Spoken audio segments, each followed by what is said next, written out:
So everyone remembers that Netflix used to have a five-star audience rating system, right? That it was a scale of 1 to 5, and you could vote on any movie, and the rest of Netflix could see the average score that everyone had given it. And then Amy Schumer had her comedy special bomb, and it had a 1 out of 5 for everyone to see. So Netflix famously changed their rating system. So now it's a thumbs up or a thumbs down that's personal only to you, that only you can see, and it only affects your picks or your, what do they call them, recommendations. It affects the movies that are served to you in recommendations only. And like the rest of Netflix can't see how many thumbs down something has gotten.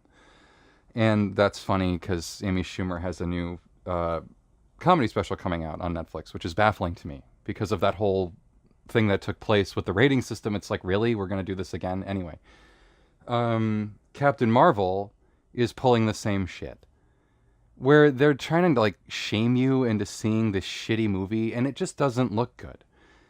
And that's what's going on over at Rotten Tomatoes. That's not trolling.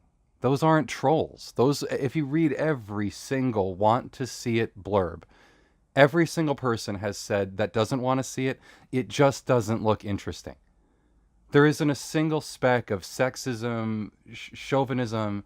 There's no, fuck feminism and fuck women. There's nothing like that at all. Nothing even close. I won't be seeing this because there's women in it. Nothing. Or because of Brie Larson. Nothing. It's just the trailer didn't look interesting. This is a lesser Marvel character I'm not as interested in, so I plan to wait till Avengers. That's a huge one. This is a lesser Marvel character, so I plan to wait for Endgame. And that's a reasonable thing to say and think. The trailer looks very weird and unpleasant. I'm sorry.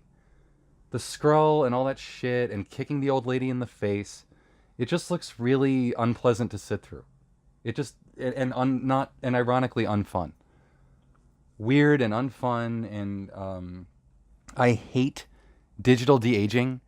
It's so creepy to me. And or like when they bring dead people back from the dead straight up, like Grand Moff Tarkin in Rogue One. That was ghoulish, right? And when they do it to living people that are in their 70s, like Samuel L. Jackson, it's like, it's just, I can't stand it. I find it really creepy.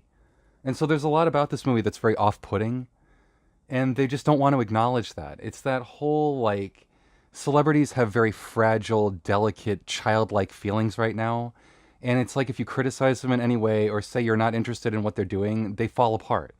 They completely fall apart. They're like Humpty Dumpty. They just shatter into eggshells, and you have to tiptoe all around them. And I think it's so pathetic.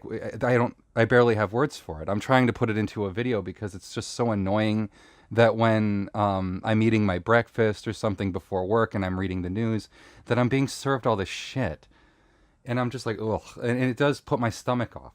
Like, just to have to read this shit as news. Oh, they're fucking with Rotten Tomatoes again. Or they're fucking with Rotten Tomatoes in the same way they fucked with Netflix after Amy Schumer. Great. And sure enough, I'm eating my cereal and I click over to Rotten Tomatoes and it's different. It was so weird to go over there and to see the want to see it percentage removed. And that's gone for every movie. And that like the whole site is different now. And it's so weird too because it doesn't Warner Brothers own Rotten Tomatoes, so you'd think they would have a vested interest in seeing Captain Marvel fail. But now that asshole who's playing Shazam is out there like, oh no, don't attack Captain Marvel. Why don't you just go see both of them?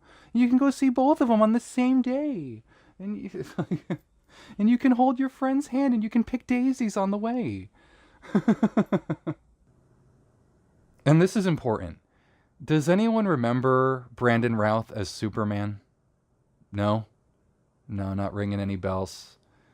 Does anyone remember Brandon Routh starring opposite Brie Larson in Scott Pilgrim vs. the World? Vaguely? No? Well, you'll forget Captain Marvel just as quickly.